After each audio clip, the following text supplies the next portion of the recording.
तर शाहरुख खानच्या घरी मी मन्नतमध्ये 5 तास होतो. मन्नतमध्ये 5 तास? म्हणजे अप्रॉक्सिमेट 1500+ कार शूट झाले असतील आणि 700+ बाईक शूट झाले असतील. बरं. आणि ॲडव्हर्टायझिंग फील्डमध्ये जे माझं GT प्रोडक्शन नावाचं प्रोडक्शन हाऊस आहे आणि MH कार मी फॉरेन रोड्सवर चालवत होतो. लिटरली मला आठवतं एंड ऑफ खूप एक्सपिडिशन जेव्हा जातं तेव्हा कार डस्टी होते आणि आपल्याला माहितीच आहे डस्ट कारवर दिसली की आपण पहिलं काय करतो, काहीतरी लिहायला जातो. तर सगळ्यात पहिलं मी लिहिलं होतं, माझ्याकडे अजून फोटोज पण आहेत, जय महाराष्ट्र. बरं. सो त्या अख्ख्या मी विंडशिल्डवर लिहून ठेवलेलं आणि भरपूर कंट्रीजमध्ये गाडी तशी फिरलेली पण आहे.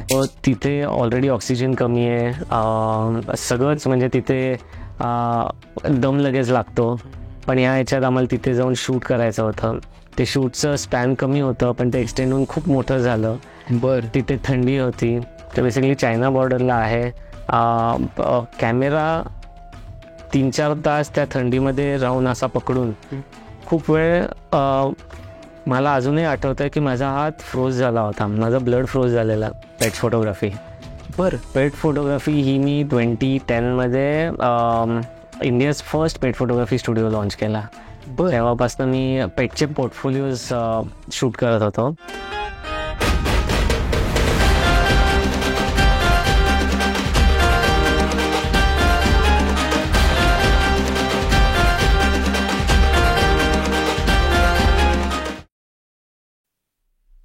नमस्कार. कॉस्मोस्टार मीडिया प्रेझेंट्स आणि इक्सना स्टुडिओ प्रेझेंट्स स्वीट टॉक्समध्ये आपल्या सगळ्यांचं स्वागत आहे. ॲक्च्युली आज आपल्यासोबत एक असे गेस्ट्स आहेत की फोटोग्राफीबद्दल आपल्याला सगळ्यांनाच माहिती आहे. प्रत्येकजण मॉडेल फोटोग्राफी असेल, प्रोडक्ट फोटोग्राफी असेल किंवा मग वेडिंग फोटोग्राफी असेल, अशा क्षेत्रांमध्ये लोक जातात. पण आपले जे आजचे गेस्ट आहेत हे ऑटोमोबाईल फोटोग्राफीमध्ये आहेत. म्हणजे कार्सचे फोटोज असतील किंवा बाईक्सचे असतील किंवा मॅगझिन, जे ऑटोमोबाईल मॅगझिन्स असतात यासाठीचे फोटोग्राफ्स असतील, ते कॅप्चर करतात आणि ते one of the best photographers in India असं म्हणता येईल, असे ते आहेत. असे गौरव ठोंबरे आपल्यासोबत आहेत. Welcome Gaurav. Thank you so much. कसे आहात? मस्त. ओके. तर मी पहिला प्रश्न तुम्हाला स्टार्ट करतो शूट करायला. ऑटोमोबाईल फोटोग्राफीच का तुम्ही चूज केली आणि तुमचं म्हणजे बेसिकली अपब्रिंगिंग कसं होतं, वातावरण कसं होतं? Okay. So automobile photography frankly speaking मला हे असं क्षेत्र आहे मला माहितीच नव्हतं. बरं. पण लहानपणापासून मी एका क्रिएटिव्ह फील्डमध्ये आहे. स्कूलमधले प्रोजेक्ट सगळे मित्र मलाच करायला द्यायचे. काही क्रिएटिव्ह अभिनव विद्यालय इंग्लिश मिडियम. ओके. सो काही आलं रिलेटेड टू आर्ट क्राफ्ट. गौरव आहे ना, हे एक झालं होतं. तर तेव्हापासून माझी एक ड्रॉइंगची आवड होतीच, क्रिएटिव्ह फील्डमध्ये जायचं. सो आफ्टर स्कूल मी GD आर्ट्समध्ये स्पेशलायझेशन केलं फोटोग्राफीत. बरं. आणि त्या प्रकारे फोटोग्राफी तिथनं खरी माझी चालू झाली. आणि तिथे मग साईड बाय साईड मी काही आपल्या पुण्यातले फॅशन फोटोग्राफर्स आहेत, मोठं नाव आहेत, खूप चांगली दोघं पर्सन्स आहेत. एक अतुल सिदे आणि बंटी प्रशांत. दोघंही फॅशन फोटोग्राफर्सकडे मी असिस्ट केलं. साईड बाय साईड तिथे मी पोस्ट प्रोडक्शनचं कामं करत होतो. म्हणजे कॉलेजच्या हे साईड बाय साईडच सगळं चालू होतं. बरं. पण एक दिवशी मला अशी ऑपॉर्च्युनिटी आली माझ्या मित्रांकडनं. धवल आणि एक कुणाल माझे फ्रेंड्स आहेत. त्यांनी सांगितलं की ओव्हरड्राईव्हमध्ये ऑटोमोबाईल फोटोग्राफरचं ओपनिंग आहे. बरं. पण मी म्हटलं की कार शूट करायची आहे. तर आय वॉज लाईक म्हणजे मी हे कधी केलेलं नाही आहे. म्हणजे आजपर्यंत मी तोपर्यंत फॅशन इंट्रोड्यूस्ड होतो, मी इंटिरियर फोटोग्राफी केलेलं.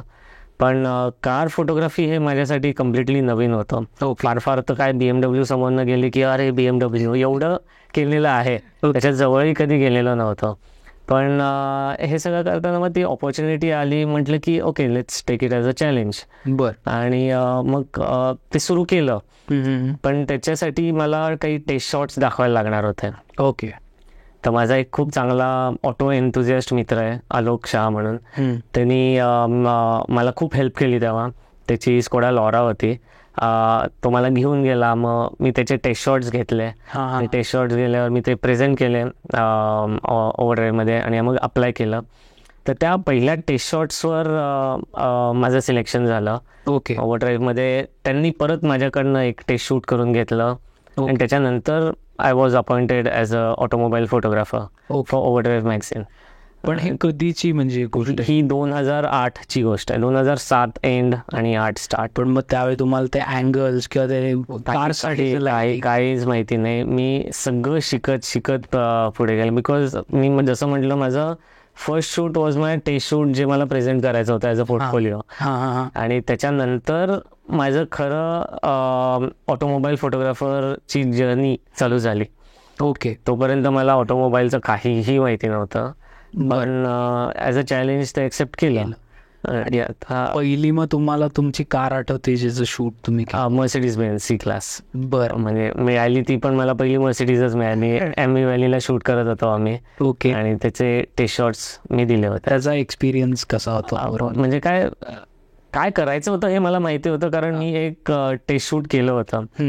पण ॲक्च्युली काय एक्झॅक्टली लागतं हे जसं डेज पास झाले तसं मला जास्ती कळत. कारण तसं म्हटलं तर बिगिनरला हे अवघड आहे. आपण स्टॅटिक शूट घेतो ते काय फ्रेम फ्रीज करून घेतो, पण ऑटोमोबाईल फोटोग्राफी ते खूप क्रिएटिव्ह असं आहे, जे तुम्हाला जे ॲक्शन शूट करायचे असतात. म्हणजे कार मूव्हिंग दाखवायची असते. त्याच्यासाठी कार चाललेली आहे, तुम्हाला दुसऱ्या कारच्या डिक्की उघडून बसायचं असतं आणि ती कार तुम्हाला फॉलो करते. तर हे सगळं जे आहे हे सगळं म्हणजे सेफ्टी कन्सर्न पण मी कधी केलं नव्हतं, पण ते शिकत गेलो. पण मग यावेळी असं ऍक्च्युअल स्पीडमध्ये गाड्या असतात. आम्ही सेफ्टी प्रिकॉशन्स घेतो. ओके. आणि त्याप्रमाणेच ते शूट करतो. बट तुम्हाला जे फ्रंट ॲक्शन शॉट तुम्ही बघताय, रोड ब्लर आहे किंवा बॅकग्राऊंड ब्लर आहे, कार शार्प आहे, ते आम्ही कार टू कार शूट करत असतो. बरं. मग तुम्हाला डिसाईड करायचं असतं का त्यावेळी की लोकेशन हे पाहिजे किंवा मला संध्याकाळचं शूट करायचं का, हे तुम्हाला क्लायंट कडून? ओके. आता ऑटोमोबाईल जर्नलिझममध्ये जेव्हा मी स्टार्ट केलं तेव्हा टाइमचा कन्सर्न एवढा नव्हता. ओके. म्हणजे तेव्हा डिजिटल नव्हतं. ओके. तेव्हा व्हिडिओज जास्ती नव्हते, तर पूर्ण दिवस आम्ही फोटोला देऊ शकत होतो. ओके. तर मग त्याच्यातला जो क्रीम टाईम आहे, जे अर्ली गोल्डन आवर्स म्हणतात, आणि इव्हनिंग टाईम, तर आम्ही मॉर्निंग आणि evening time, usually I prefer golden time, मला तो फार आवडतो. पण जो डे टाईम, जेव्हा सन तुमच्या डोक्यावर असतो, तो कार शूटसाठी थोडा हार्श असतो. तेव्हा तुम्हाला तो अवॉइड करायला लागतो. का म्हणजे असं?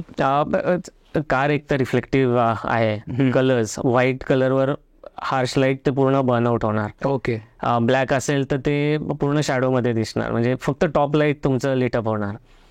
तुम्हाला सॉफ्ट लाईट लागतो कार शूट करायला. जर सॉफ्ट लाईट लागतो तो आपल्याला फक्त अर्ली मॉर्निंग 2 आवर्स आणि इव्हनिंगचे 2 hours. Okay. This is the right time to shoot cars. Okay. अगदी खूप क्रिएटिव्हिटी आणि तुम्हाला काहीतरी वियर्ड कॉन्सेप्ट असतील तर तुम्ही मग ऑल ओव्हर द डे तुम्ही कधी शूट करू शकता.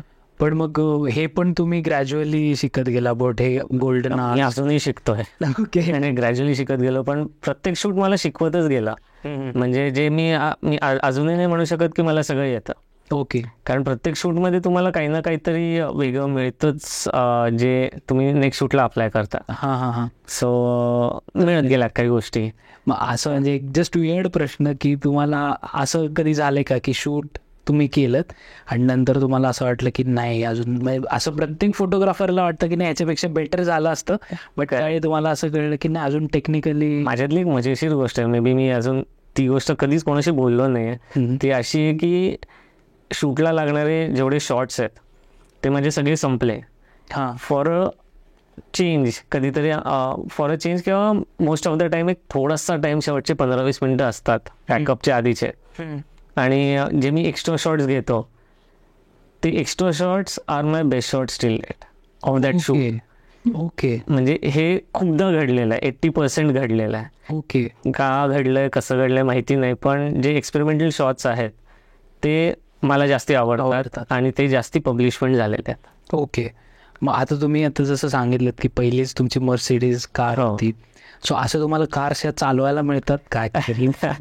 Common question. सगळे मित्र मंडळाचे डोक्यावर टपलेले Lamborghini काय चालवलं आज, काय कुठली गाडी होती. ओके, गाड्या तर खूप शूट केल्या. तू ब्रँड घेशील इंडियात जेवढं अवेलेबल आहे ते सगळ्या ब्रँड सोबत शूट करून झालं, सगळ्या कार शूट करून झाल्या.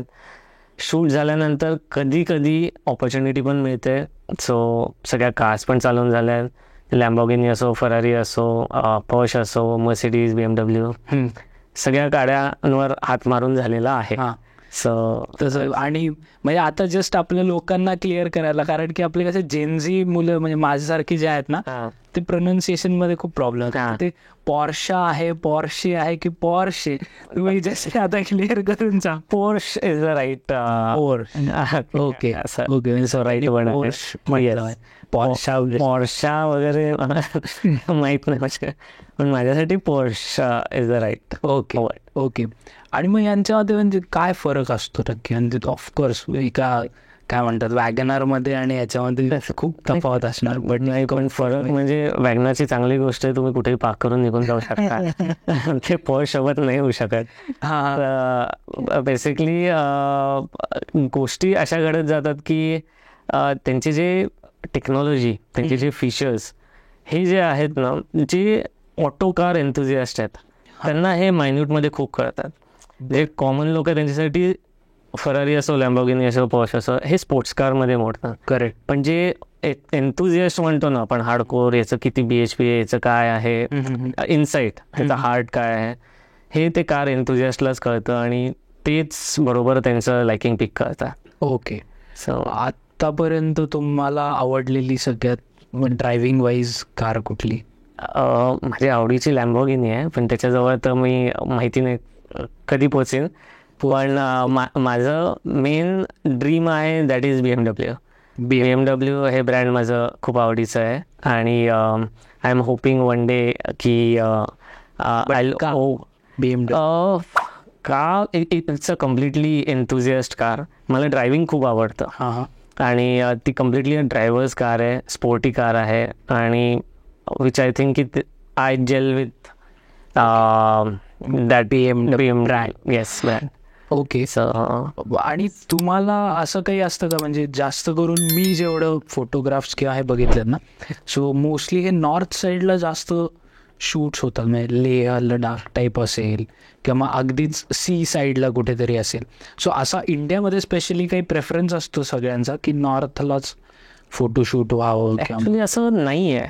पण नॉर्थला शूट्स होतात हे बरोबर आहे, कारण जे लडाखमध्ये एन्व्हायरमेंट आहे किंवा जे लोकेशन्स आहेत ते आपल्याला खाली कुठेच त्या लेवलचे मिळणार नाहीत. करेक्ट. पण असं नाही म्हणता येणार की फक्त लेह आणि लडाखलाच शूट्स होतात. ओके. साऊथला होत आहेत, केरळात होत आहेत, ईस्टमध्ये किती होत आहेत, रन ऑफ कच्छ म्हटलं. ओके.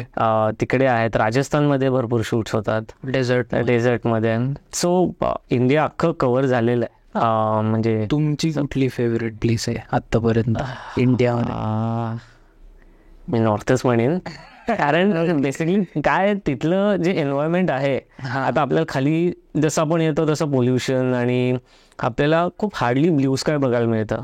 ओके. तिकडचं जे ब्ल्यू स्काय आहे ते ऑलरेडी तुम्ही 10,000 फीट हाय आहात, 15,000 फीट हाय आहात. तिथलं जे एन्व्हायरमेंट आहे क्रिस्प आहे, लाईट मस्त मिळतो आणि फोटोजेनिक लोकेशन्स मॅक्सिमम तुम्हाला तिकडेच मिळतील. Okay. Okay. And second is Kerala. Kerala is landscape superb आहेत. ओके. एक बेस्ट आहे. आणि आता तुम्ही इंडियातलं सांगितलं, बट अजून तुम्ही असे कुठले देश फिरला आहात? ओके. बेसिकली सो देश भरपूर झाले आहे, म्हणजे माझ्यासाठी भरपूर झाले. मी कधी म्हणजे तेवढं ड्रीम नव्हतं केलं की एवढे देश होतील. एक 20+ देश झालेले आहेत माझे. तर एक नावं सांगाल कुठली जेवढी आठवतील ते? ओके. सो मी तू काही ड्राईव्ह सांगतो ज्या एक्साइटिंग ड्राईव्ह झाल्या आहेत. आम्ही भरपूर एक्सपिडिशन्स केलेले आहेत. म्हणजे I was quite lucky to be the part of those expeditions, की त्यातलं काही आहेत फ्रॉम जर्मनी टू पुणे आम्ही ड्राईव्ह केलं आहे. So I was part of that drive. नंतर Pune round the globe Pune अशी पण एक ड्राईव्ह झाली आहे.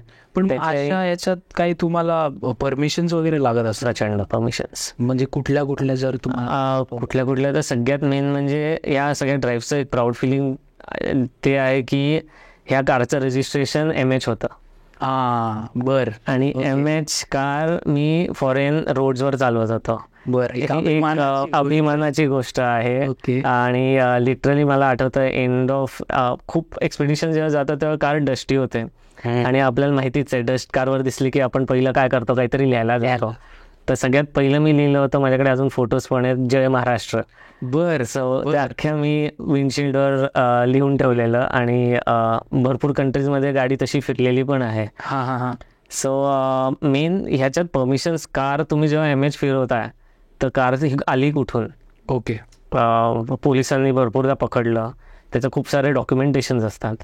ते डॉक्युमेंटेशन्स दाखवायला लागले. त्याच्यानंतर आता Pune to Germany to Pune जेव्हा मी म्हटलं तेव्हा पहिले 5 दिवस एव्हरी डे आम्ही एक कंट्री क्रॉस करत होतो.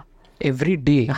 सो लॅटविया, लिथुएनिया हे छोट्या छोट्या कंट्रीज आहेत. जर्मनीवरनं स्टार्ट झाल्यावर त्या प्रत्येक बॉर्डर क्रॉसिंगला तुम्हाला थांबवून 2-3 तासाचं चेकिंग, डॉक्युमेंट्स, ही गाडी कुठे चालली आहे, का चालली आहे, हे सगळं त्याच्यात आलं. आणि मग ते अशा कंट्रीज क्रॉस करून करून करून करून मग रशियात एंटर केलं. रशियात तर मला आठवतं की एक 6 तास तरी आम्ही एंट्रीला थांबलेलो. कारण त्यांना लँग्वेज प्रॉब्लेम, त्यांना कळतच नव्हतं की आमचं काय आहे. आणि गाडीवर स्टिकरिंग्स होते, सगळे डिकॅल्स होते. परत MH दिसलं की तुम्ही समजा म्हणजे ही कुठून आली. तर ते आपल्या इथे पण होतंच तसं. गाडी वेगळी दिसली की पहिलं हे काय प्रॉब्लेम होतो. सो डॉक्युमेंटेशन आणि एक माझ्यामध्ये वर्षभर आधी डॉक्युमेंटेशन चालतं याचं. कधी कुठे आम्ही कधी असणार आहे, हे डेट्स टाकायला लागतात. दिवसाला आम्ही आज A जागा सोडली, B वर पोहोचणार आहे, B to C हे त्या दिवशीच कम्प्लीट करायला लागतं. कारण डॉक्युमेंटेशन त्याप्रमाणे झालेलं असतं. आणि त्याप्रमाणे आम्ही ट्रॅव्हल करतो. मग अजून मग कोणते देश? मला आठवतं ऑस्ट्रेलियामध्ये ड्यू टू सम रिझन्स माझं बॉसला जायला लागलं. त्याच्यानंतर अराउंड 7,000 to 8,000 किलोमीटर्स मी चालवली गाडी, Mercedes GL. So that is one of the best experience. Comfort wise कसं? Mercedes म्हटलं कम्फर्ट. आणि GL ती म्हणजे ट्रक आहे, म्हणजे मोठी गाडी आहे. करेक्ट. पण तिकडचे रोड्सला काहीच दिसत नाही. म्हणजे आता तिथला एक स्टुअर्ट हायवे आहे, if I am not wrong, तो 700 किलोमीटर ॲरो स्ट्रेट आहे. आणि 100 किलोमीटर नंतर एखादी गाडी पास होताना दिसेल, असा मोकळा रोड आहे तो. लिटरली आम्ही क्रूज कंट्रोलवर टाकून, फास्ट पण जाता येत नाही तिथे, लिमिटेशन्स खूप आहेत. डायरेक्ट तुम्हाला फोटोज येतो. आणि म्हणजे आम्ही 15,000 किलोमीटर ऑस्ट्रेलियात चालवलं, पण मी हार्डली एखादा पोलीस बघितला असेल. पोलीससुद्धा नाही? पोलीसही नव्हता. तर माझा मित्र ऑस्ट्रेलिया, त्याला म्हटलं अरे काय इथे पकडतात का? काय नाही म्हणे, मोठं बांबू चलन येतं आणि ते फेडायला लागतं. आणि त्यामुळे लोक इज्जतीत आधीच थांबतात आणि सगळ्या गोष्टी तशा घडतात. मग आता एक थोडा वेगळा प्रश्न, की आता तुम्ही एवढे देश फिरलेला आहात, तुम्हाला ओव्हरऑल एक कार पर्स्पेक्टिव्ह तुमचा जास्त चांगला असणार. एक ऑब्झर्व केल्यानंतर मला असं जाणवलं की 2021 नंतर, लॉकडाऊन नंतर, कोविड नंतर इंडियामध्ये प्रीमियम कार परचेस करणं, तो जी प्रीमियम कॅटेगरी आहे ती वाढली.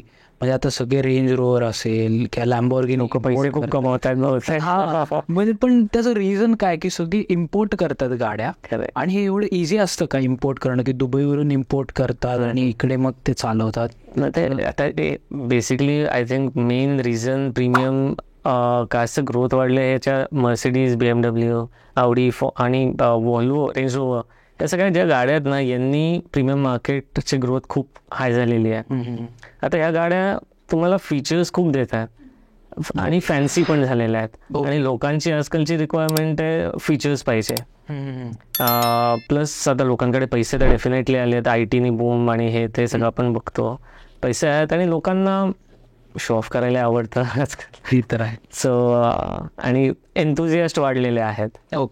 तर ह्या सगळ्याचं रिझन आहे नक्कीच की कार प्रीमियम सेगमेंट वाढलेला आहे. आणि नुसतं प्रीमियम सेगमेंटमध्ये पण सेकंड हँड प्रीमियम हे एक सेक्टर पण खूप बूम आहे. कारण नवीन घेणं सगळ्यांनाच नाही परवडत, पण स्वप्न तर असतात. करेक्ट. करेक्ट. तर सेकंड हँडमध्ये they are fulfilling that dreams. तुमचं काय ओपिनियन आहे या बाबतीत की सेकंड हँड किंवा फर्स्ट हँड? काही लोक म्हणतात ना की नाही सेकंड हँड घेऊ नये कारण की त्याच्यामध्ये नाही असेल किंवा असं काही प्रॉब्लेम नवीन मध्ये येतात. राईट. पण तुम्ही चेक करून घेतलं सगळं, सर्व्हिसिंग नीट बघितलं, त्यांची हिस्ट्री बघितली, ओळखीचं असेल तर नक्कीच एक्सपेन्सिव्ह आहे. काही काम निघालं तर एक्सपेन्सिव्ह आहे. अदरवाईज चांगली लागली तर यू लकी. मी एक असं ऐकलं होतं की दुबईवरून कार इम्पोर्ट करतात आणि एका वर्षाने काहीतरी त्याच्यावर टॅक्सेस लागणं चालू होतं. सो हे लोक 1 वर्ष का 6 ते 7 महिने कार यूज करतात आणि नंतर सेल आउट करतात. तर तुम्हाला या रिलेटेड काही माहिती आहे का आणि खरंच असं होतं का? काही फक्त नाही, याच्यात खूप साऱ्या आतल्या गोष्टी पण आहेत. Exactly I am not the right person हे टेक्निकल गोष्टींबद्दल बोलायला. पण साऊथ म्हणजे माझे स्वतःचे काही मित्र आहेत जे दुबईतही आहेत, जे इथे येते तिकडनं कार्स घेऊन येतात, इथे असतात तोपर्यंत चालवतात आणि परत ते दुबईत घेऊन जातात. सो ह्या गोष्टी घडतात, नक्कीच घडतात. ओके. एखादा 16 वर्षाचा मुलगा जो जस्ट आता कॉलेजमध्ये 11वी-12वीमध्ये जायला लागलाय, सो आणि त्याला जर ऑटोमोबाईल फोटोग्राफीमध्ये इंटरेस्ट असेल, इंटरेस्ट डेव्हलप झाला आपल्या पॉडकास्टमुळे, सो त्याच्यासाठी काय एक ब्ल्यू प्रिंट तुम्ही सांगाल की काय एक पाथ क्रिएट होऊ शकतो? असे ऑटोमोबाईल फोटोग्राफी हा नक्कीच चांगलं करिअर आहे. आता एकंदरीत सगळं बघता AI टेक्नॉलॉजी आपण बघतोय, ही तर नक्की बूम होणार आहे. पण आता तुझ्या म्हणतो 16 वर्षाचा, तर मी जेव्हा अप्लाय केलं तर नक्कीच कॉम्पिटिशन कमी होती. आणि मी जसं म्हटलं की मी पहिली कार जी शूट केली दॅट वॉज माय पोर्टफोलिओ. पण आता तशी सिच्युएशन नाही आहे. आता खूप फोटोग्राफर्स झालेले आहेत. सोशल मीडियामुळे सुपरकार शूट करायला त्यांना चान्सेस मिळतात. खूप सुपरकार्स झालेले आहेत. त्यामुळे लोक खूप फोटोज काढतायत आणि पोर्टफोलिओ रेडी ठेवतात. पण ह्या सगळ्यामध्ये एक लॅक होत आहे ते त्यांची टेस्ट त्यात आली पाहिजे, त्यांचं स्किल्स त्यात आले पाहिजे, युनिकनेस आला पाहिजे. तुम्ही नुसतं फोटो तर मोबाईलनी पण निघतोय, पण त्याच्यात तुमचं क्रिएटिव्हिटी काय आहे, तर क्रिएटिव्हिटीनी आता तुमचा पोर्टफोलिओ बनणार आहे. ओके. नुसतं गाडीचा फोटो काढलाय, मी फरारीचा फोटो काढलाय, मी लॅम्बोर्गिनीचा फोटो काढलाय हे म्हणून नाही चालणार. ओके. तुम्ही ते कार तुम्ही कशा वेगळ्या प्रकारे दाखवलाय, ओके, तर ते थोडं क्रिएटिव्हली तुम्ही केलं तर मग तुमचा पोर्टफोलिओ चांगला बनेल. त्याच्यानंतर मग तुम्ही काय ऑटो इंडस्ट्रीमध्ये कॉन्टॅक्ट्स ठेवायचे, नवीन नवीन काय ट्रेंड्स आहेत त्याचा फॉलोअप घ्यायचा आणि फ्रेंड्स बनवून कुठल्या पब्लिकेशनला, एडिटर्सला आवडलं तर ते नक्कीच तुम्हाला कॉल करतात. आणि बेसिक म्हणजे ज्यांचं बजेट सेगमेंट असतं त्यांच्यासाठी मग चांगला कॅमेरा कोणता, जर या फील्डमध्ये त्यांना यायचं असेल? हा क्वेश्चन मला खूपदा आणि कॉमनली विचारलेला आहे, कॅमेरा कोणता. परत मी माझं सांगेन पास्ट, पण आता खूप जण म्हणतात की अरे तुझ्या काळात असं नाही, आता तसं चालत नाही. हे नेहमी जनरेशन गॅप्समध्ये होतात. मी म्हातारा नाही आहे, पण जनरेशन गॅपमध्ये या गोष्टी घडतात. आता मला 16 वर्ष झाले मी इथे आहे, पण मी जेव्हा 16 वर्षापूर्वीचं सांगेन तेव्हाही तेच कॅमेराज होते, डिजिटल SLRs होते. आता मिररलेस आलेले आहेत. पण शेवटी काय होतं की तुमचा डोळा आणि तुमचं फ्रेमिंग करेक्ट हे जर का तुम्हाला असेल तर मग तुम्हाला कॅमेरा तेवढा मॅटर नाही करणार. ओके. नंतर मग तुम्ही ते टेक्नॉलॉजी कुठे आणि कशी यूज करून त्याचं यूज करायला पाहिजे ते तुम्हाला पुढे कामात येईल. आणि आता हा झाला सगळा एज्युकेशनल पार्ट आपण म्हणतोय, बट त्याच्यातून रिटर्न्स कसे आहेत या फील्डमधून? की सपोज एखादा माणूस इंटर्न म्हणून लागला, फोटोग्राफरच्या अंडर असिस्ट करायला लागला, किंवा जसं आता तुम्ही आहात, त्याच्या स्टेजेस कसे आहेत आणि त्याचा पे आउट किंवा एक त्यांचे रिझल्ट्स कसे मिळतात मॉनिटरिंग? परत आता रिझल्ट्स नक्कीच चांगले आहेत, पण परत तुम्ही कुठल्या लेवलला काम करताय. ओके. आता मी एडिटोरियल फोटोग्राफर 16 वर्ष म्हणून आहे आणि मी ॲडव्हर्टायझिंग फोटोग्राफर म्हणून पण आहे. ओके. सो मी पॅरली दोन्ही झालं होतं आणि मला दोघांचे प्रोज अँड कॉन्स आता माहिती झालेले आहेत. ओके. नक्कीच एडिटोरियलमध्ये तुम्ही तुमचं काय म्हणता येईल पॅकेज कम्पेअर नाही करू शकत ॲडव्हर्टायझिंग फील्डशी. ओके. आणि इथे लागणाऱ्या गोष्टी कम्प्लीट वेगळ्या आहेत.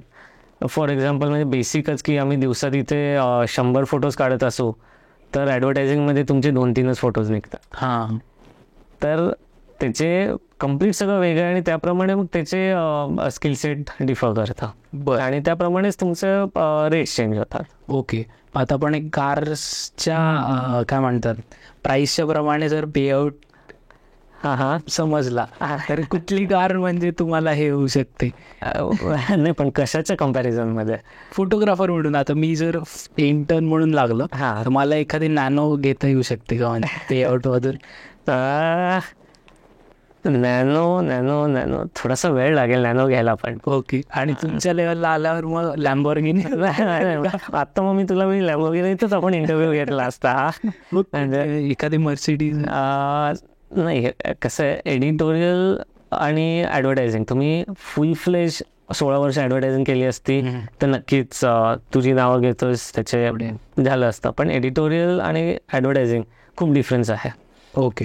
सो तुम्ही एडिटोरियल हे ॲज अ जॉबच बघू शकता आणि ॲडव्हर्टायझिंग हे तुमचं एक वेगळं तुमचं स्वतःचं असेल तर तुम्ही ते कम्प्लिटली करू शकता. एक थोडासा टेक्निकल प्रश्न की एडिटोरियल आणि ॲडव्हर्टायझिंग ऑटोमोबाईल फोटोग्राफीचं काय डिफरन्सिएशन आहे?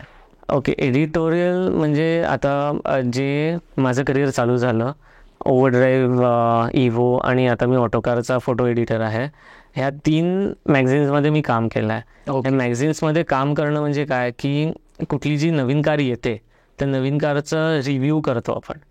रिव्ह्यू केल्यावर ती गाडी सगळ्या अँगल्सनी इंटिरियर एक्सटिरियर याचे फोटोज काढतो आणि ते पब्लिश होतात. आता सोशल मीडियावर जातात, यूट्यूबवर जातात, सगळीकडे जातात.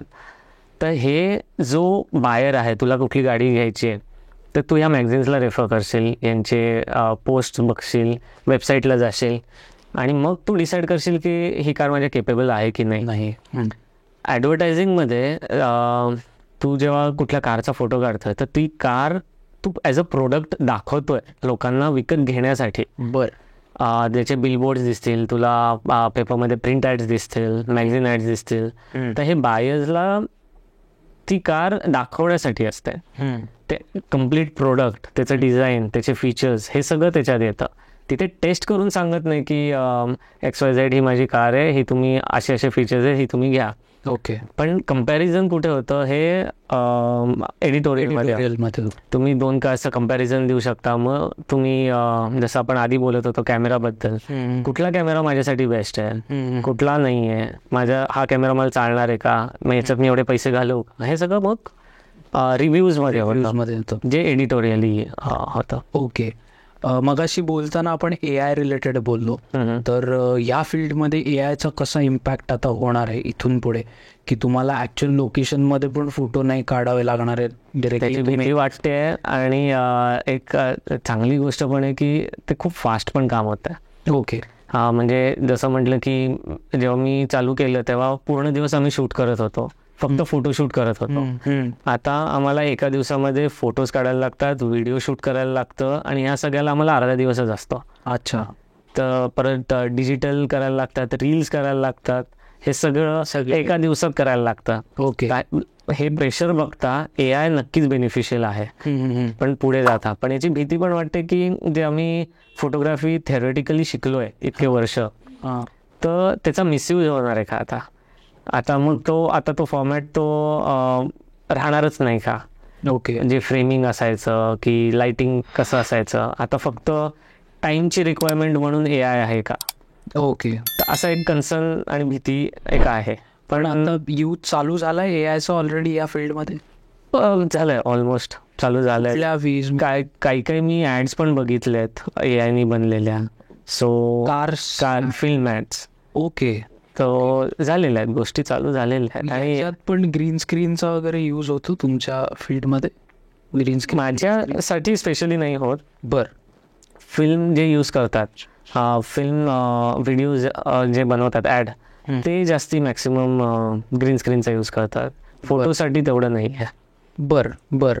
आणि अजून एक मला विचारायचं होतं की मग आता तुम्ही पूर्ण इंटरनॅशनली आपण एक विचार करतो, तसं मग इंटरनॅशनली तुमचे फेवरेट फोटोग्राफर्स कोणते? की ओके, माझं मी खूप वर्षापासून एक फॉलो करतोय, UKचे आहे ते टीम वॉलेस म्हणून. ओके. तर त्यांचं मला काम पहिल्यापासूनच आवडतं. त्यांचं कधीच असं ओव्हरडन नाही आहे. असं मिनिमलिस्टिक आणि क्रिस्प असतं. जे आहे ते आहे. रिटचिंग पण छान असतं. बरं. कुठलं पण जे ओव्हरडन काम केलेलं आहे ते अवॉइड करतो. बरं. आणि त्यांचं असं स्टुडिओ शूट मला आवडतं. द वे ते लाईट बाउन्स करून कारवर रिफ्लेक्ट करतात, ते जास्ती छान आहे. मला ते त्यांचं खूप आवडतं. सो मी एक फोटोग्राफर आहेत जे त्यांना मी फॉलो करतो. पर्सनली तुम्हाला कुठलं आवडतं शूट, इनडोअर शूट का आउटडोअर शूट? दोन्ही आवडीचे आहेत. 80% मी माझ्या करिअरमध्ये आउटडोअर केलाय, 20% इनडोअर केलाय. अच्छा. पण इनडोअर करतानाची मजा कम्प्लीट वेगळी आहे, कारण पूर्ण लाईटचा कंट्रोल हातात आहे. मला इच अँड एव्हरी फीचर किंवा डिझाईन एलिमेंट्स मी लिटअप करू शकतो. आउटडोअरला त्याचं लिमिटेशन आहे. आउटडोअरला काय एक नॅचरल सोर्स आहे आपल्याकडे, मग फार फार तर आपण फिलर लाईट्सनी त्याला लिटअप करू शकतो. पण स्टुडिओमध्ये पूर्ण कंट्रोल राहतो आणि त्याच्यामुळेच तो वेळ जास्ती घेतो. आणि जे म्हटले दिवसात 2-3च शॉट होतात. तर गौरव, आता तुम्हाला या क्षेत्रात येऊन किती वर्ष झाले पहिले, म्हणजे दुसरं म्हणजे आतापर्यंत तुम्ही किती कार्स शूट केल्या असतील ह्या पूर्ण तुमच्या कारकिर्दीत? आणि मग आता जसं तुम्ही सांगितलं की 20 देश तुम्ही फिरलात, पण त्यामध्ये असे काही किस्से वगैरे काही झाले का? ओके. वर्ष काउंट केले तर आता माझं हे 16वं वर्ष चालू आहे as an automobile photographer. Okay. 16 वर्षाच्या स्पॅनमध्ये माझे 6 वर्ष ओव्हरड्राईव्ह सोबत होते, 6 वर्ष इव्हो इंडिया मॅगझिन सोबत होते, आणि आता ऑटोकार इंडिया मॅगझिन सोबत आहेत. ह्या 16 वर्षाच्या स्पॅनमध्ये मला खूप छान बॉसेस मिळाले. एक म्हणजे सगळ्यात पहिले माझा शिरीष चंद्रन हा बॉस माझा ओव्हरड्राईव्ह मॅगझिन आणि इव्हो इंडिया ह्या दोन्ही मॅगझिनला माझा शिरीष चंद्रन हा बॉस होता. आणि ऑटोकार इंडियाला हॉर्मास सोराबजी, हे दोन्ही बॉसेस मला खूप चांगले मिळाले. आणि जसे मला बॉसेस चांगले मिळाले तसेच माझे सगळे कॉलिग्स खूप कॉपरेटिव्ह आणि खूप चांगले मिळाले. त्यांनी प्रचंड मला मदत केली आहे on the shoot at the location. यांच्यामुळे मला भरपूर ऑपॉर्च्युनिटीज मिळाल्या. ओके. हे जे मी आज काय करू शकलो आहे ते कम्प्लिटली क्रेडिट त्यांना आहे. आणि मग मी थोडंसं हार्डवर्क जे टाकलं त्याला आहे. पण किती तुम्ही कार्स ह्याच्यामध्ये माझे अप्रॉक्सिमेट 1500+ कार शूट झाले असतील आणि 700+ बाईक शूट झाले असतील. बरं. आणि ॲडव्हर्टायझिंग फील्डमध्ये जे माझं GT प्रोडक्शन्स नावाचं प्रोडक्शन हाऊस आहे त्याच्यामध्ये मी वेगवेगळ्या ब्रँड्ससाठी शूट करतो. मर्सिडीज, लॅम्बोर्गिनी, हे असे माझे जे ब्रँड्स आहेत त्यांच्यासाठी शूट केलेले माझे कॅम्पेन्स काउंट केले तर 50+ माझे होर्डिंग, प्रिंट ॲड्स असे कॅम्पेन झालेले आहेत, कॅम्पेन शूट झालेले. बरं. मग थोडं आपलं काय डायरेक्ट टू बी ऑनेस्ट हे खूप दिसतंय. करेक्ट दिसताना असं खूप असं मोठं, पण याच्या मागे जे आम्ही जे काय करतो, प्रत्येकच माझे मित्र म्हणतात अरे तू काय फिरतो, तू काय हे करतो. येस, नक्कीच आम्ही फिरतो, मजा सगळे एक्सप्लोर करतो. द होल ग्लोब आता एक्सप्लोर झालेलं आहे. पण ते एक्सप्लोर करता करता त्या मागे ज्या गोष्टी घडतात त्या फारशा लोकांसमोर येत नाहीत. त्या आहेत म्हणजे आमच्या स्लीपलेस नाईट्स. म्हणजे लिटरली आम्हाला झोप कमी मिळते किंवा कधी नाहीच मिळत. आम्ही 90% रोडवरच असतो. त्याच्यानंतर रोडवर असताना तुम्हाला प्रत्येक वेळेस मील्स अवेलेबल होतीलच. प्रत्येक वेळेस असं नाही की तुम्ही तुमचं फूड कॅरी करू शकता. राईट. तर नो मील्स डे असे आमचे भरपूर झालेले आहेत. सो म्हणजे कोणी मला विचारलं उपास करतो का, तर हो, जेव्हा शूट असेल तेव्हा उपास करतो, होत नाहीत.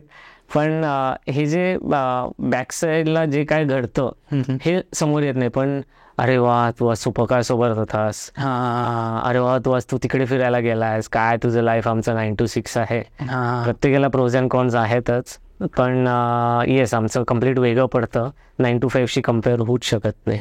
पण ही काय म्हणतात, हा स्ट्रगल सुद्धा त्याच्या मागे असतो. दिसताना एक आपल्याला फोटो दिसतो मस्त, पण त्या फोटो मागे एवढी मोठी स्टोरी असते, कोणाला एक्सप्लेन नाही करता येत, करूही नाही. कारण ते जे काय म्हणजे लिटरली म्हणजे जसं तू किती देश फिरलास वगैरे, तर 20 देश जे आम्ही जे एक्सपिडिशन केलं होतं जर्मनी टू पुणे, तर आम्ही दिवसाला 700 किलोमीटर्स 800 किलोमीटर्स एवढं क्रॉस करून A to B B to C असं कंट्रीज आणि सिटीज पास करत होतो. रशियामध्ये 11 टाइम झोन्स आहेत. तर रात्री युजली आम्ही प्रत्येक दिवशी रात्री 12ला पोचायचो, सकाळी 5-6-7ला निघायचो. तर आम्हाला मग गेल्यावर आम्हाला डाटा कॉपी करायचा, डाटा पाठवायला लागायचा, त्याला 1 तास जायचा. तर असं करून आम्हाला एक 4-5 तास झोप मिळायची एव्हरी डे. हे आम्ही महिनाभर केलं. आणि 4-5 तास झोप आणि 700 किलोमीटर ड्राईव्ह एक्झॅक्टली. आणि रशियामध्ये जसं मी म्हटलं 11 टाइम झोन्स आहेत. आम्ही त्या ज्या लास्ट टाइम झोनला पोचलो होतो तेव्हा आम्हाला घड्याळात दिसलं की ओके 1 तास आम्ही आधी पोचलो आहे. ओके, तर आम्हाला आनंद झाला की ओके अरे आत्ताशी तर एवढेच वाजलेत, म्हणजे चला आज 1 तास जास्ती झोप मिळेल. पण तिकडे गेल्यावर कळलं की टाइम झोन चेंज झाला आहे आणि 1 तास पुढे गेलो. बरं, 1 तास जास्ती मिळायच्या ऐवजी 1 तास आमचा अजून कमी झाला. बरं, पण हे अशा मजेशीर काही गोष्टी आहेत ज्या ऑन द गो होत गेल्या, कळत गेल्या आणि मजा आली. पण मग अशा अजून आहेत काही म्हणजे बाकी देशांमधले? एक जी मी ड्राईव्ह केलं ऑस्ट्रेलियामध्ये बोललो, सिडनीच्या हार्बर ब्रिजवर MH गाडी ड्राईव्ह करणं, हे जी फिलिंग आहे ती कशाशी मॅच नाही होऊ शकत. करेक्ट. ती GL मर्सिडीज GL मी सिडनीच्या हार्बर ब्रिजवर MH नंबर प्लेटमध्ये ड्राईव्ह करतोय. आणि मला वर्ल्ड कप आता जो झालेला आहे त्याच्यामुळे अजूनच त्यावेळी नसेल गोष्ट आहे. करेक्ट. पण असे नंतर मी सिंगापूर टू इंडिया ड्राईव्ह केलेलं, त्याच्यात भूतान नाही, म्यानमार, बर्मा आणि इंडियाचा फ्रेंडशिप एक रोड आहे. ओके. इव्हन त्या रोडवर चालवताना ते एक आपलं जे फिलिंग येतं ते आउट ऑफ द बॉक्स आहे. राईट. पण हे काही असे एवढं फिरलोय, पण हे जे काही किस्से आहेत ना ते राहणार, शेवटपर्यंत राहणार. त्यावेळी पण MH वालीच गाडी आहे. MH ला सोडला नाही, काही जय महाराष्ट्र. तुम्ही ते नॉर्थ साईडचं काहीतरी म्हणलं. नॉर्थ साईडला एक आमची आता रिसेंटली लॅम्बोर्गिनी ओरूस घेऊन आम्ही उमलिंगला गेलेलो. ऑटोकार इंडिया मॅगझिनची स्टोरी होती. ओके. तिथेही असे भरपूर किस्से आहेत. तिथे म्हणजे Umling La is the highest motorable road in the world. 19,300 feet high. Okay. So तिथे ऑलरेडी ऑक्सिजन कमी आहे, सगळंच म्हणजे तिथे दम लगेच लागतो. पण ह्याच्यात आम्हाला तिथे जाऊन शूट करायचं होतं. ते शूटचं स्पॅन कमी होतं पण ते एक्सटेंड होऊन खूप मोठं झालं. बरं. तिथे थंडी होती, तर बेसिकली चायना बॉर्डरला आहे. कॅमेरा 3-4 तास त्या थंडीमध्ये राहून असा पकडून खूप वेळ मला अजूनही आठवत आहे की माझा हात फ्रोज झाला होता, माझा ब्लड फ्रोज झालेला. ओके. खूप वेळ नंतरही माझा हात असाच होता. ओके. म्हणजे अगदी म्हणजे रॉक सॉलिड नाही, बट आय कॅन फील की माझा हात पूर्ण नम झाला आणि माझा हात अडकलेला आहे. बाप. मग ते गाडीत बसा, हिटर ऑन करा, हात गरम करा, परत मग ते नॉर्मल टेम्परेचरला या, बाहेर या. पण हे जे गोष्टी घडल्या, उमलिंगला गेलं, तुला वाटेल अरे वा तुम्ही तिथे केलं, पण तिथे जे काय घडलं हे फक्त आम्हाला माहिती आहे काय. पण ती सगळी मजा आहे, कंप्लेंट्स अजिबात नाहीत. ओके. It's an experience.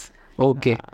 पण आता म्हणजे आतापर्यंत आपण तुमच्या बाबतीत जे काय बोलतोय अबाउट करिअर आणि ह्या सगळ्या गोष्टी, बट इथे कुठेतरी वर्क लाईफ बॅलन्स पण तुम्हाला लागत असेल. सो ती तुम्ही कसं मॅनेज? चिमटे काढू नकोस, माझे बायको नेहा इथे बसलेली आहे तर चिमटे नको का, because that is the terrible part two manage. Thankfully तुम्हाला तुमची फॅमिली कोऑपरेटिव्ह आणि समजदार पाहिजे हे सगळं करण्यासाठी, ज्याच्यात आय एम ब्लेस्ड. मला माझी बायको नेहा तिने खूप सपोर्ट केला. माझी आई नो डाऊट सकाळी शूट असलं तरी ती उठून मला पाहिजे ते देते.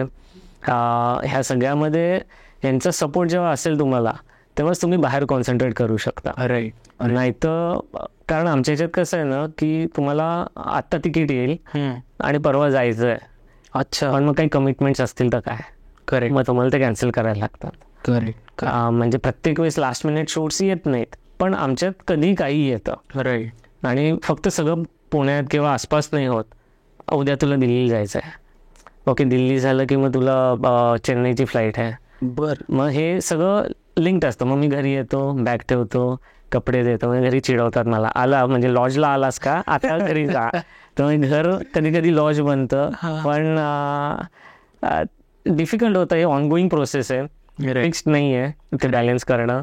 प्रत्येक वीक नवीन येतो आणि तो नवीन प्रकारे डील करायला लागतं. मग तुम्ही म्हणजे यांना नेहा वहिनींना वगैरे कुठे घेऊन गेलात की नाही, की कार किंवा?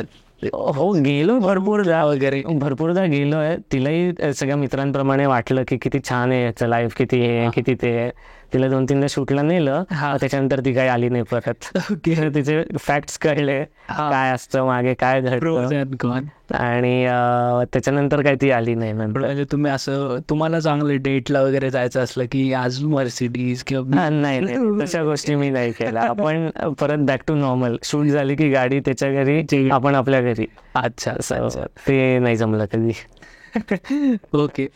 पण आता म्हणजे तुम्ही कार्सचं जे आता आपण शूटबद्दल बोलतोय, सो असे कोणते ॲस्पेक्ट्स आहेत का की जे तुम्हाला म्हणजे नजर ठेवून ते प्रॉपरली कव्हर करायला लागतात, की फॉर एक्झाम्पल इंटिरियर जास्त, जे कार्सचे स्पेसिफिकेशन्स आपण म्हणूयात, सो त्या बाबतीत तुम्हाला काही केअरफुल राहावं लागतं? मेन म्हणजे तुम्हाला जे प्रोडक्ट आहे ते ॲक्च्युअल प्रोडक्टच दाखवायला पाहिजे. बरं. कारण जो बघणार आहे ते बघून तो गाडी घेणार आहे. करेक्ट. तर तुम्हाला जे प्रोडक्ट दाखवायचं आहे, त्याचं डिझाईन दाखवायचं आहे, तर हे तुम्हाला कार कधी पण शूट करताना तुम्हाला द लाइटिंग हे क्रुशियल रोल प्ले करतं. ओके. ते तर कुठल्याही फोटोग्राफीत लाइटिंग लागतंच, पण याच्यात काय आहे, शायनी ऑब्जेक्ट आहे. तुमचे गाडीवर सराउंडिंगचे सगळं रिफ्लेक्शन त्याच्यात रिफ्लेक्ट होणार आहे. तर ते रिफ्लेक्शन तुम्हाला पहिलं कट डाऊन करायचं आहे. बरं. ते रिफ्लेक्शन जिथे कमी आहे तिथे जाऊन शूट करायचं आहे. बरं. तर ते गाडीचं डिझाईन्स, लाईन्स हे सगळं दिसेल. एक्सटिरियर जेव्हा डिझाईन दिसेल ते डिझाईन मग तुम्हाला सगळ्या अँगल्सनी शोकेस करायचं आहे. ओके. शूट करायचं आहे. इंटिरियर्सला जेव्हा येतं तेव्हा इंटिरियर्सचे फीचर्स काय आहेत. आता कुठल्या गाड्या खूप फीचर्स देतात, कुठल्या कमी असतात, प्रत्येकाचे फीचर्स काय आहेत. मग तो बायर डिसाईड करतो की ती त्याला रिलेट करते का नाही करत आहे. सो शूट करताना आम्हाला गाडीचं A to Z सगळं शूट करायला लागतं, आणि ती प्रोसेस आहे. ओके. आणि मग जसं आत्ता तुम्ही हे चॅलेंजेस सांगितले की म्हणजे रिफ्लेक्शन्स येऊ नये म्हणून, सो असे बाकी पण काही एक्सटर्नल फॅक्टर्स असतात की फॉर एक्झाम्पल शूटच्या परमिशन्स असतील, किंवा जसं तुम्ही सांगितलं की 3 दिवस आधी तुम्हाला कळतं की आता हे शूट असणार आहे, सो अशा पद्धतीचे एक्सटर्नल काही फॅक्टर्स असतात चॅलेंजिंग? भरपूर फॅक्टर्स येतात. Weather conditions main. जेव्हा जेव्हा आम्हाला गाडी शूटला मिळते प्रत्येक वेळेस चांगला लाईट नसतो मनासारखा. ओके आपण थांबूया, संध्याकाळी 4ला शूट करू, 5ला शूट करू. नाही, 4-5ला आमची फ्लाईट असते, आम्हाला परत यायचं असतं. सो आम्हाला सकाळीच वेळ आहे शूट करायचा, जे काय ते संपवा आणि निघा. सो ह्या टाईममध्ये तुम्हाला काय बेस्ट देता येईल इन दी अवेलेबल टाईम, ते तुम्हाला बेस्ट द्यायला लागतं प्रत्येक वेळेस. त्यामुळे चॅलेंजेस येतात. पाऊस आला की पण तरी आम्हाला काही झालं तरी शूट कम्प्लीट करायलाच लागतं, नो मॅटर वॉट. पण मग ती गाडी जी देतात ती तुम्हाला काय असं टाईम किंवा एक ड्युरेशन मिळालेलं असतं तेवढंच? डिपेंड करतं. प्रत्येक शूट्स वेगळे आहेत. कधी फक्त 1 दिवसासाठी येते, कधी 2-3 दिवसासाठी येते. बरं. पण जरी 2-3 दिवसासाठी आली तरी ती 2-3 दिवस वेगवेगळी कामं चालतात. अच्छा. फोटोसाठी मग 1च दिवस असतो, व्हिडिओ 1 दिवस चालेल, किंवा असं सगळं ते आम्ही डिवाइड करून वॉट बेस्ट सूट होतं ते ॲडजस्ट करून मग आम्ही शूट करतो. ओके. आत्ता जसं आम्ही एक पब्लिकेशन असो, तर असे आपल्या इथे भरपूर पब्लिकेशन्स आहेत, ब्लॉगर्स आहेत. ही गाडी मग ती त्यांच्याकडे जाते, मग ते डिसाइडेड असतं. पण मग तुम्हाला डेडिकेटेड एक टाइम मिळतो की तुमच्यासाठी हा एवढा बरोबर आहे. पण मग त्यामध्ये जर या सगळ्या गोष्टी किंवा हे चॅलेंजिंग फॅक्टर्स आले तर मग तुम्हाला ते मॅनेज करायला लागतं. खूप वर्स्ट केस सिनारिओ असेल तर मग काहीतरी त्याच्यात सोल्युशन निघतं. गौरव, या व्यतिरिक्त तुमच्या काही हॉबीज वगैरे आहेत का? हॉबीज फोटोग्राफीच्या म्हटलं तर एक प्रोफेशनमध्ये ऑटोमोबाईल आता माझं स्पेशलायझेशन आहे, पण एक आहे जे आहे पेट फोटोग्राफी. बरं. पेट फोटोग्राफी ही मी 2010 मध्ये इंडियाज फर्स्ट पेट फोटोग्राफी स्टुडिओ लॉन्च केला. तेव्हापासून मी पेटचे पोर्टफोलिओज शूट करत होतो. ओके. आता खूप टाइम नाही मिळाला त्याच्याकडे लक्ष द्यायला, बट ॲज अ हॉबी ते माझं अजूनही चालू आहे. मला अजूनही पेट सोबत टाइम स्पेंड करायला आवडतं. ओके. आणि तुमच्याकडे कोणते? माझ्याकडे बॉक्सर आणि रिट्रीव्हर आहे. बरं. याच्यामध्ये काय चॅलेंजेस येतात? म्हणजे त्यांना चॅलेंजेस म्हणजे तुम्हाला पेशन्स पाहिजे, कारण कारला मी एका जागी उभी केली की ती एका जागी उभी राहणार आहे. पण हे म्हणजे अख्खं गावावर फिरत बसणार आहे, त्याच्या मागे फिरा, पेशन्स, त्याला परत आणा, कारण सगळी डॉग्स ट्रेंड नसतात. करेक्ट. खूप हायपर असतात. परत लाईट्स फायर होतात, त्याच्यामुळे सवय नसते. एंडला नंतर सवय होते, पण स्टार्टिंगला थोडेसे मग त्यांना शांत करावं लागतं. पण ती एक वेगळीच मजा आहे. तुम्हाला पेशन्स शिवाय तुम्ही ते अजिबात नाही करू शकत. ओके. कारण त्यांचे जे एक्सप्रेशन्स असतात मग नंतर जे मिळतात, दोज आर माइंड ब्लोईंग. आपण हे दाखवूयात, आपलं बोलणं चालू असताना हे फोटोज दाखवूयात. आणि अपार्ट फ्रॉम म्हणजे पेट फोटोग्राफी, क्रिकेट आहे which is literally non negotiable. Every Sunday माझं क्रिकेट नेट्स असतात. त्या मी किती रात्री सॅटर्डेला दमून आलो असलो तरी संडे मॉर्निंग ग्राउंडवर जाणार. म्हणजे युवा लोक जरी नाही आले तरी तुम्ही युवा लोक मेन्शन करायचं आहे का कोण कोण युवा लोक? मी असलो तरी बेसिकली आपण एकाच क्लब. माझ्या समोरच एक युवा बसलेला आहे, ते जरी नाही आले तरी आम्ही तिथे असणार, म्हणजे असणार त्याच्यात. आणि गौरव हे आमच्या टीमचे कॅप्टन सुद्धा आहेत यावर्षी. खूप चांगला घडवतोय आम्हाला, घडवतायत प्रॉपरली, आम्हाला अपॉर्च्युनिटीज देत आहेत.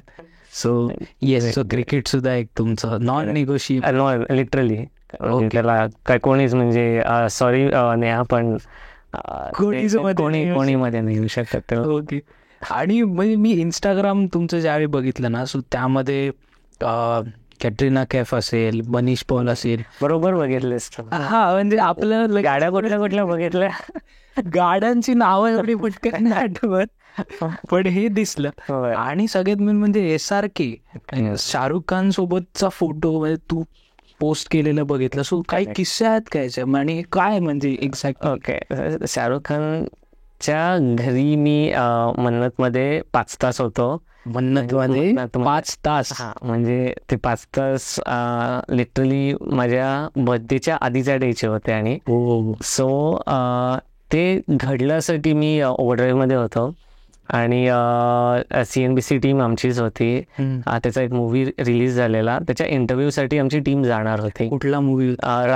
रावणसाठी. ओके. सो त्या मूवीच्या इंटरव्ह्यूसाठी टीम जाणार होती. आणि सगळ्यांनाच माहिती आहे की SRK आणि माझं काय आहे, म्हणजे SRK आणि माझं नाही, माझं आणि SRKचं हे जरा उलट होत आहे. नाही, पण म्हणजे मला तो माणूस खूप आवडतो, त्याचा करिअर ग्राफ मला आवडतो, त्याची ऍक्टिंग खूप डिबेट्स होतात, पण त्याचं जे करिअर आहे ते लिटरली इन्स्पायरिंग आहे. सो तेव्हा मला ऑपॉर्च्युनिटी मिळाली त्या इंटरव्ह्यूला त्या माझ्या टीमसोबत राहण्याची. अच्छा. सो त्यामुळे मला तिथे जायला मिळालं. म्हणजे लिटरली त्याच्या लिफ्टमधनं वर जाताना म्हणजे मी प्रत्येक ठिकाणी अरे SRK इथनंच वर जातो, इथनंच खाली येतो, तो इथे बसतो, तो इथे करतो, म्हणजे प्रत्येक रिलेट. आणि 5 तास मी लिटरली त्याच्या घरात होतो. आणि तो आल्यावर मग पहिली रिॲक्शन कशी होती? काही नाही, म्हणजे काय स्पीचलेस आहे अजूनही. म्हणजे ते अजूनही ते आठवलं तरी. त्याच्यानंतर 2-3दा भेट झाली, म्हणजे इव्हेंट्सला फोटोज एकत्र काढले. पण ती जी फर्स्ट मीट होती त्याचे मन्नतमध्ये. ओके. ते अनबिलिव्हेबल. म्हणजे तो माणूस म्हणजे विषयच नाही, अनदर, सगळ्यांनाच माहिती आहे. आणि कटरीना सोबतचं काय? कटरीना सोबतचं मी एक ॲड शूट करत होतो, त्याच्यासाठी स्टुडिओत होतं, त्याच्यासोबत शूट चालू होतं. आणि इवन तिच्यासोबत 12 तास वी वर टुगेदर शूटिंग हर. तर तेव्हा फॉर अ चेंज माझी, जसं मी आधी म्हटलं की माझी बायको कार शूट्सला फार कमी आली आहे, पण ज्या दिवशी तिला कळलं की कटरीनाचं शूट आहे सो नेहा म्हटली की नाही मी येतेच आहे. म्हणजे कोणासाठी आता कॅटरीनासाठी ते मला अजूनही त्याच्या क्वेश्चनचा आन्सर नाही मिळालेला आहे. मी ट्राय करतोय फिगर आउट करायचं, पण एनिवेज ती आली आणि होतीच सोबत. आणि आता आपण युजली फोटो किंवा व्हिडिओ जे काय घेतो तेव्हा जो कोण असतो तो असा येऊन बघायला लागतो. तर ती आली आणि तिने खांद्यावर हात ठेवला आणि बघू गौरव म्हणजे तिच्या English Hindi let me see ते झालं. आणि तिकडनं नेहा लांब न बघते, मी फक्त अशी मानवर करून नेहाकडे बघितलं, असं केलं, खाली ठेवलं. त्यानंतर शूट झाल्यावर वगैरे तिला म्हटलं की हा शर्ट आहे ना हा एक पुढचे 6 महिने तरी धुवू नकोस, तर तसंच आपण हँग करून ठेवूया जरा. पण तिच्यासोबत एक शूट झाला. त्याच्यानंतर अर्बन मॅगझिनसाठी मी कव्हर शूट्स केलेत. त्याच्यात अजिंक्य राणे, मनीष पॉल, अतुल कसबेकर यांच्यासोबत शूट झाले. पण याचा अजिंक्य राणेचा काही आहे किस्सा की काय? अजिंक्य राणे म्हणजे he is the quietest guy ever मी. तुमच्यापेक्षा? हो, म्हणजे तो म्हणजे त्याच्यावर शांत माणूसच बघितलेला आहे. इतका तो शांत, काम, जे सांगेल ते करणार, म्हणजे खूपच स्वीट माणूस आहे. आणि याच्या अपोजिट मनीष असेल? म्हणजे फुल मस्ती, म्हणजे हसून आमचं पोट, म्हणजे काही त्याला एक वर्ड सापडला की त्याच्यातनं जोक क्रॅक. सो मजा, म्हणजे त्याच्यासोबत वेगळी मजा. पण ओव्हरऑल त्यांच्यासोबत शूट करायचा एक्सपिरियन्स हा कम्प्लीट वेगळा आहे. ओके. सो आय गेस आपण आजचा पॉडकास्ट प्रॉपर छान नोटवर एंड करत आहोत कटरीनाच्या. So thank you so much. एकतर तुम्ही आलात वेळात वेळ काढून. You for calling me. आणि तुम्ही मला वाटतं की हा एपिसोड बघितल्यानंतर अजून ज्यांना या फील्डमध्ये इंटरेस्ट आहे आणि ज्यांना शिकायचं आहे ते अजून एक पॉडकास्ट मागणी करणार आहेत की अजून एक आम्हाला परत एकदा गौरवजींना बोलू आणि परत एक पॉडकास्ट करा. आपण त्यांचे जे क्वेश्चन्स आहेत ते घेऊयात मोस्ट डेफिनेटली. आणि मी गौरवचे जे इन्स्टा हँडल्स आहेत GT प्रोडक्शनचे असतील, सो ते मी डिस्क्रिप्शनमध्ये टाकेनच. सो सगळे जाऊन फॉलो करा. हा एपिसोड तुम्हाला कसा वाटला हे सांगा, लाईक करा, शेअर करा, सबस्क्राईब करा. थँक्यू सो मच गौरव, परत एकदा तुम्ही आलात आणि एका मेसेजवर तुम्ही आलात. सो त्यासाठी थँक्यू सो मच. आपण थँक्यू फॉर कॉलिंग मी. म्हणजे मजा आली, छान वाटलं गप्पा मारून. आणि आपण परत नक्कीच पॉडकास्ट करूया. Definitely. Thank you so much. Thank you.